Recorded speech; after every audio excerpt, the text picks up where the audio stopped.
Welcome to ஈஸியா. நம்ம இந்த வீடியோ என்ன பார்க்க போறோம்னா scale development and validity. So scale development என்ன பார்த்தீங்கன்னா, நீங்கள் வந்து ஒரு ரிசர்ச் பண்ணும்போது நீங்கள் நிறைய கொஸ்டின்ஸ் வந்து நீங்கள் ஓனாக போட்டிருப்பீங்க. தென் வேறு ரிசர்ச் பேப்பர்ஸில் இருந்து நீங்கள் கலெக்ட் பண்ணி எடுத்திருப்பீங்க. நிறைய ஸ்கேலிங் கொஸ்டின்ஸ் எடுத்திருப்பீங்க. அதனால தான் இங்கே வந்து ஸ்கேல் டெவலப்மெண்ட் இருக்குது. ஸ்கேலிங் கொஸ்டின்ஸ், அதாவது 5 ஸ்கேலிங் கொஸ்டின், 7 ஸ்கேலிங் கொஸ்டின் வந்து நீங்கள் எடுத்திருப்பீங்க. ஸோ இந்த மாதிரி கொஸ்டின்ஸை எடுக்கும்போது அதை எப்படி எடுக்கணும், அதுக்கான வேலிடிட்டி வந்து நம்ம செக் பண்ணணும். அதை எப்படி பண்ணுறது அப்படிங்கிறத ஃபஸ்ட் நான் தியரிட்டிக்கல் ஆஸ்பெக்டில் நம்ம இந்த வீடியோவில் பார்க்கலாம். ஓகே, ஸோ ஸ்கேல் டெவலப்மெண்ட் என்ன பார்த்தீங்கன்னா, ஸோ நீங்கள் ஒரு விஷயத்தை பற்றி பேச போகிறீங்க, அந்த விஷயத்தை பற்றி தான் நீங்கள் அனாலிசிஸ் பண்ண போகிறீங்க, உங்கள் ஸ்டடி இருக்குது, மெஷர் பண்ண போகுது அப்படின்னா அதுக்கு கீழே நீங்கள் என்ன மாதிரி ஸ்டேட்மெண்ட்ஸ், அதாவது ஸ்டேட்மெண்ட்ஸ் ஆர் ஐட்டம்ஸ் கொடுக்க போகிறீங்க, அது வந்து எங்கே இருந்து நீங்கள் எடுத்துகிட்டு வந்திருக்கீங்க, அதுக்கான தியரிட்டிக்கல் பேக்ரவுண்ட் என்ன, இது எல்லாமே வந்து நீங்கள் ப்ராப்பராக வச்சுருக்கிறதுக்கு பேர் தான் வந்து ஸ்கேல் டெவலப்மெண்ட் சொல்லுவோம். ஓகே, ஸோ இப்போ இந்த ஸ்கேல் டெவலப்மெண்ட்டில் வந்து நீங்கள் ஒரு சில டேர்ம்ஸ் வந்து நீங்கள் தெரிஞ்சுக்கணும். அது என்னென்னு பார்த்தீங்கன்னா, ஃபஸ்ட்டு வந்து ஐட்டம்ஸ். ஸோ ஐட்டம்ஸ் அப்படின்னா எதுவுமே கிடையாது. இங்கே பார்த்தீங்கன்னா 1 2 3 4 நம்ம போட்டிருக்கோம்ல, இதுக்கு பேர் தான் வந்து நம்ம ஐட்டம்னு சொல்லுவோம். ஓகே, ப்ரைஸ் அப்படிங்கிறது கன்ஸ்ட்ரக்ட். இங்கே பாருங்கள், கன்ஸ்ட்ரக்ட்டுங்கிறது வந்து ப்ரைஸ். ஓகே, அதாவது ஒரு டாப் ஹெட்டிங், நீங்கள் மெயின் ஹெட்டிங்காக வச்சுருப்பீங்கள்ல ஒரு ஐட்டத்தை, அதுதான் வந்து கன்ஸ்ட்ரக்ட்னு சொல்லுவோம். கன்ஸ்ட்ரக்ட்டுக்கு கீழே இருக்கிற எல்லாமே வந்து ஐட்டம்ஸ் அப்படின்னு நம்ம சொல்லுவோம்.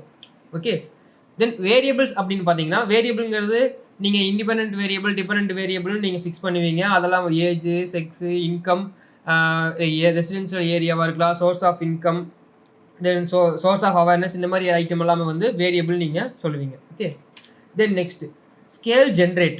Okay, so first scale generate எப்படி பண்ணுவீங்கன்னா, நீங்கள் எப்போவுமே வந்து ஒரு கன்ஸ்ட்ரக்டை வந்து ஃபஸ்ட்டு டிஃபைன் பண்ணிடணும். ஓகே, ஃபார் எக்ஸாம்பிள் இங்கே பார்த்தீங்கன்னா, இந்த ஸ்டடி வந்து ஆர்கானிக் ஃபுட் ப்ராடக்ட் பற்றின ஸ்டடி. ஓகே, ஸோ இதில் வந்து இந்த price, health consciousness, quality, attitude, availability, trust. Okay, so இது எல்லாமே வந்து கன்ஸ்ட்ரக்ட். இந்த கன்ஸ்ட்ரக்ட்டுக்கு எல்லாத்துக்குமே வந்து தியரிட்டிக்கல் பேக்ரவுண்ட் இருக்கணும். தியரிட்டிக்கல் பேக்ரவுண்ட் வந்து லிட்ரேச்சரில் தான் உங்களுக்கு வந்து கிடைக்கும். ஓகே, அந்த தியரிட்டிக்கல் பேக்ரவுண்டை வந்து நீங்கள் ப்ராப்பராக எடுத்து அதுக்கு ஃபஸ்ட்டு நீங்கள் வந்து கன்ஸ்ட்ரக்டர் ரெடி பண்ணிக்கணும். ஓகே, அதாவது ஃபார் எக்ஸாம்பிள் நீங்கள் வந்து இங்கே என்ன போட்டிருக்குன்னா, provide the level of agreeability towards following statement கொடுத்துருக்கீங்க. ஓகே, ஸோ இதில் வந்து ப்ரைஸ், இந்த 5-6 ஐட்டம் நம்ம கொடுத்துருக்கோம், மெயின் ஹெட்டிங்ஸ். இந்த மெயின் ஹெட்டிங்ஸை வந்து ப்ராப்பராக தியரிட்டிக்கல் பேக்ரவுண்டோட நீங்கள் எடுத்து வச்சுக்கோங்க, தியரிட்டிக்கல் ஃப்ரேம் ஒர்க்கோட. ஓகே, அதுக்கு அப்புறமா நீங்கள் மறுபடியும் லிட்ரேச்சரில், எக்ஸிஸ்டிங் லிட்ரேச்சரில் ஐட்டம்ஸை வந்து நீங்கள் கலெக்ட் பண்ணணும். ஓகே, அதாவது இந்த ஐட்டம்ஸ். ஓகே, இந்த ப்ரைஸுக்கு கீழே வந்து நீங்கள் என்னென்ன ஐட்டம்ஸ் எல்லாம் நீங்கள் கொடுக்க போகிறீங்க அப்படிங்கிறத எகெயின் ஃபஸ்ட்டு நீங்கள் கன்ஸ்ட்ரக்டை வந்து ஐடென்டிஃபை பண்ணிக்கணும், உங்கள் ஸ்டடிக்கு எந்த கன்ஸ்ட்ரக்ட் தான் தேவை அப்படின்னு. தென் அதுக்கப்புறமா நீங்கள் ஐடென்டிஃபை பண்ண கன்ஸ்ட்ரக்ட்டுக்கு கீழே என்னென்ன ஐட்டம்ஸ் நீங்கள் கொண்டு வரணும் அப்படிங்கிறத வந்து டிசைட் பண்ணணும். அதுதான் வந்து scale generation. Okay, next item generation எப்படி இருக்கும்னு பார்த்தீங்கன்னா, ஐட்டம்ஸ் எல்லாமே வந்து கண்டிப்பாக எல்லாருமே ஆன்சர் பண்ணுற மாதிரி இருக்கணும். ஓகே, இம்பாசிபிள் டு ஆன்சர் பண்ண முடியாத மாதிரி இருக்கக்கூடாது, கண்டிப்பாக ஆன்சர் பண்ணுற மாதிரி தான் நீங்கள் எல்லாமே கேட்டிருக்கணும். ஓகே, ஸோ இனிஷியல் ஸ்டேஜில் நீங்கள் கலெக்ட் பண்ணுற ஐட்டம் வந்து ஃபைனல் ஸ்கேலை விட 2 to 4 டைம்ஸ் லார்ஜராக இருக்கணும். ஓகே, ஃபார் எக்ஸாம்பிள், அதாவது தம் ரூல் தான் நான் இப்போ எப்பவுமே சொல்லிட்டு இருக்கேன். ஓகேவாங்க, இது வேறு எதுவும் நான் வேறு எங்கேருந்து எடுத்துகிட்டு வந்து நான் சொல்ல, தம் ரூல் தான், என்னோட ஒப்பீனியன் கிடையாதுங்க எதுவுமே. ஸோ இவரோட ஆர்டிகல் படி 2 to 4 times larger than final scale. Okay, items மட்டும்தான் இப்போ பேசிகிட்டு இருக்கோம் இங்கே ஐட்டம் ஜென்ரேஷனில். ஓகே, தம் ரூல் வந்து ஃபைனல் ஸ்கேலில் வந்து மினிமம் 3 ஐட்டம்ஸ் இருக்கணும். நல்லா கேட்டுங்க, மினிமம் 3 ஐட்டம்ஸ் ஆவது இருக்கணும். அதாவது இங்கே ப்ரைஸ் அப்படிங்கிறது இருக்குன்னா அதுக்கு கீழே மினிமம் இந்த 3 ஐட்டம்ஸ் ஆவது இருந்திருக்கணும் minimum. Okay, so minimum 3 items இருந்திருக்கணும்னா நீங்கள் இனிஷியலாக வந்து ஐட்டம்ஸை வந்து கலெக்ட் பண்ணுவீங்க, நிறைய ஐட்டம்ஸ் வச்சு ஃபஸ்ட்டு எடுத்து வச்சுருப்பீங்க, இதுக்கு கீழே இவ்வளோ ஐட்டம்ஸ்லாம் நம்ம கொடுக்கலாம் அப்படின்னு. ஸோ அந்த ஐட்டம்ஸ் வந்து 2 to 4 டைம்ஸ் இருக்கணும். அப்படின்னா மினிமம் 3 இருக்கும்னா 4 டைம்ஸ் நீங்கள் அதை மல்டிப்ளை பண்ணிக்கிங்க, மொத்தமாக 12 எடுத்துருக்கோம். நீங்கள் இதுக்கு கீழே நீங்கள் 12 எடுத்துருக்குன்னு, அந்த 12 ஐட்டத்தை எடுத்ததுக்கு அப்புறமா நீங்கள் ஸ்டாட்டிஸ்டிக்கல் டூல்ஸ் எல்லாம் அப்ளை பண்ணி இதில் வந்து எதெல்லாம் தேவையில்லை அப்படிங்கிறத லெஸ் பண்ணி ஒரு 5 4 அந்த மாதிரி நீங்கள் வந்து கொண்டு வந்து நிறுத்தியிருப்பீங்க. ஓகே, ஸோ அதுதான் வந்து இங்கே வந்து மென்ஷன் பண்ணுறது. ஓகே, தென் நெக்ஸ்ட் ஸ்கேல் டெவலப்மெண்ட்டுக்கு ஒரு சார்ட் மாதிரி நம்ம போட்டோம்னா இந்த மாதிரி தான் நீங்கள் ஸ்டெப் பை ஸ்டெப்பாக நீங்கள் பண்ணணும்.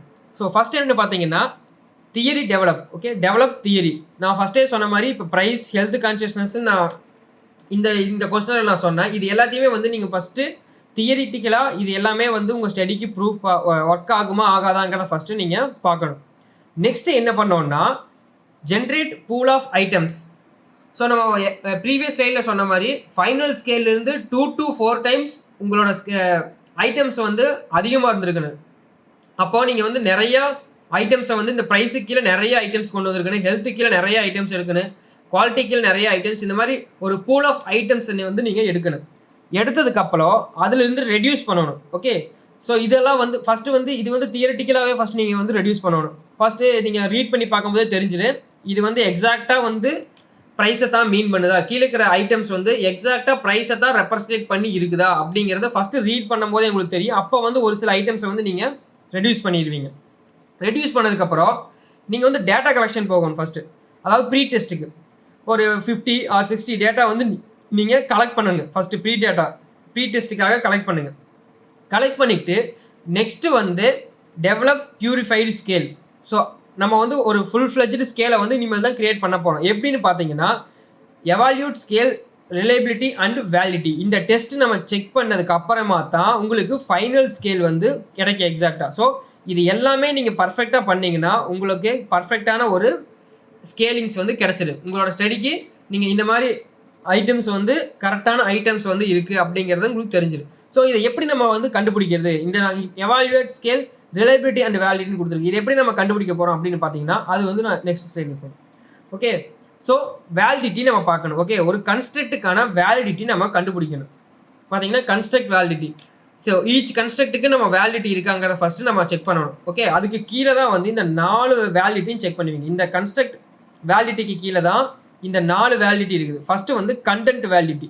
ஸோ இந்த கண்டென்ட் வேலிடிட்டி வந்து நான் ஃபஸ்ட்டு சொன்னேன்ல, நீங்கள் வந்து ஃபஸ்ட்டு ரீட் பண்ணி பார்ப்பீங்க. இது வந்து இந்த கண்டென்ட்டுக்கு ஏற்ற மாதிரி இருக்கா, இந்த சப்ஜெக்டிவோட ரிலேட்டடாக தான் இருக்கான்னு பார்த்து அதை ஃபஸ்ட்டு நீங்கள் ரெடியூஸ் பண்ணிடுங்க.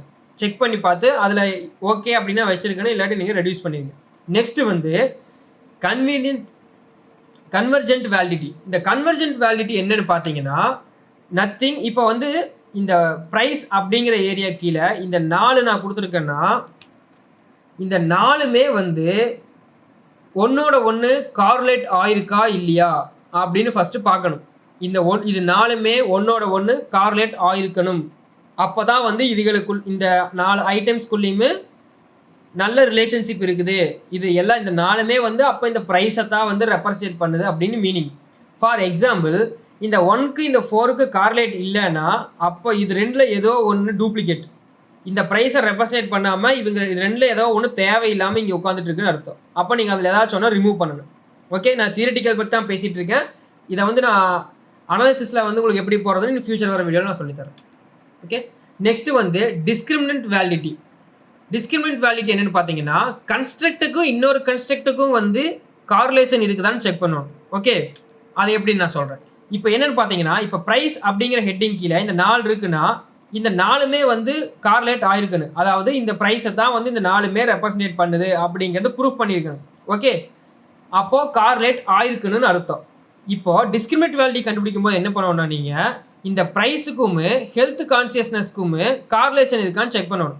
அதாவது உங்கள் கன்ஸ்ட்ரக்ட்டுக்கு ஐட்டம்ஸுக்கு செக் பண்ணக்கூடாது. இப்போ டிஸ்கிரிமினேட் வேலிடிட்டி பார்க்கும்போது கன்ஸ்ட்ரக்ட் டு கன்ஸ்ட்ரக்ட் தான் நீங்கள் செக் பண்ண போகிறீங்க. இப்போ ப்ரைஸ்க்கும் ஹெல்த் கான்சியஸ்னஸ்க்கும் கார்லேஷன் இருக்கா இல்லையான்னு செக் பண்ணணும். ஓகே, ஸோ இந்த இடத்துல கார்லேஷன் இருக்கக்கூடாது.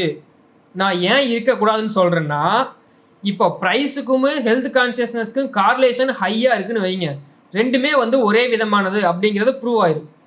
ஓகே, அப்போ எதுக்கு நீங்கள் 2 கன்ஸ்ட்ரக்ட் வச்சுருக்கணும், ஒரே கன்ஸ்ட்ரக்ட் மட்டும் வச்சுருக்கலாம்ல. நான் எகைன் சொல்கிறேன், இப்போ ப்ரைஸ்க்கு ஹெல்த் கான்சியஸ்னஸ்க்கு நம்ம டிஸ்கிரிமினன்ட் வேலிடிட்டி செக் பண்ணும்போது கார்லேஷன் வந்து இருக்கக்கூடாது. அதான் பார்த்தீங்கன்னா இங்கே இருக்குது construct does not significant correlated with other construct. So இங்கே வந்து 6 இருக்குன்னா இந்த 6 கன்ஸ்ட்ரக்ட்டுமே ஒரு கன்ஸ்ட்ரக்ட் கூட இன்னொரு கன்ஸ்ட்ரக்ட் கார்லேட் ஆகிருக்கக்கூடாது. எல்லா கன்ஸ்ட்ரக்ட்டுக்குமே வந்து இண்டிவிஜுவலாக தனித்தனியாக தான் இருக்குன்னு இன்னொரு கன்ஸ்ட்ரக்ட் கூட கார்லேட் ஆகிருக்கக்கூடாது. அப்படி கார்லேட் ஆயிருந்ததுன்னா அது ஒரு டூப்ளிகேட்னு அர்த்தம். ஐ மீன் இதுவும் ஹைலி கார்லேட்டாக இருக்குன்னா அப்போ இது 2ல் ஏதாச்சும் ஒன்று இருந்தால் போதும்னா எதுக்கு 2? ஸோ அதான் மீனிங் இங்கே. ஓகே, நெக்ஸ்ட்டு நோமோலாஜிக்கல் வேலிடிட்டி என்னன்னு பார்த்தீங்கன்னா, நோமோலாஜிக்கல் வேலிடிட்டி வந்து நீங்கள் அனாலிசிஸ் போடும்போது நீங்கள் கண்டுபிடிக்கலாம். எப்படின்னு பார்த்தீங்கன்னா, நீங்கள் ஆல்ரெடி வந்து இந்த ஐட்டம்ஸ் எல்லாமே வந்து வேற ஒரு ஆத்தர் கிட்ட இருந்து எடுத்திருப்பீங்க. தியரிட்டிக்கல் பேக்ரவுண்ட்லேருந்து எடுத்திருப்பீங்க. ஓகே, இந்த கன்ஸ்ட்ரக்ட் எடுத்திருப்பீங்க, இந்த ஐட்டம்ஸ் எல்லாம் எடுத்திருப்பீங்க. ஸோ இது எல்லாமே ஆல்ரெடி நீங்கள் எடுத்திருப்பீங்கல்ல, அவங்களோட ஸ்டடிக்கும் உங்களோட ஸ்டடிக்கும் எந்த அளவுக்கு ஒத்து போகுது. அதாவது நீங்கள் தியரிட்டிக்கலாக எடுத்திருப்பீங்களே தியரிட்டிக்கல் பேக்ரவுண்டு, அந்த தியரிட்டிக்கல் பேக்ரவுண்டு கூட உங்களுக்கு வந்து உங்களோட ரிசல்ட் வந்து அதை மேட்ச் பண்ணிச்சா இல்லை மேட்ச் பண்ணலையா அப்படிங்கிறதா வந்து நோமோலாஜிக்கல் வேலிடிட்டி. ஓகே, அவ்வளோதான். இது எல்லாமே இது ஜஸ்ட் ஃபார் தியரிட்டிக்கல் ஆஸ்பெக்ட். தென் இதை வந்து நான் எப்படி வந்து எஸ்பிஎஸ்எஸ்லையோ இல்லை ஆமோஸ்லையோ எந்த மாதிரி நீங்கள் கால்குலேட் பண்ணி எக்ஸாக்டாக வந்து இது வேலிடிட்டி வந்து எப்படி செக் பண்ணுறது அப்படிங்கிறத நான் ஃபியூச்சர் வீடியோவில் சொல்லித்தரேன்.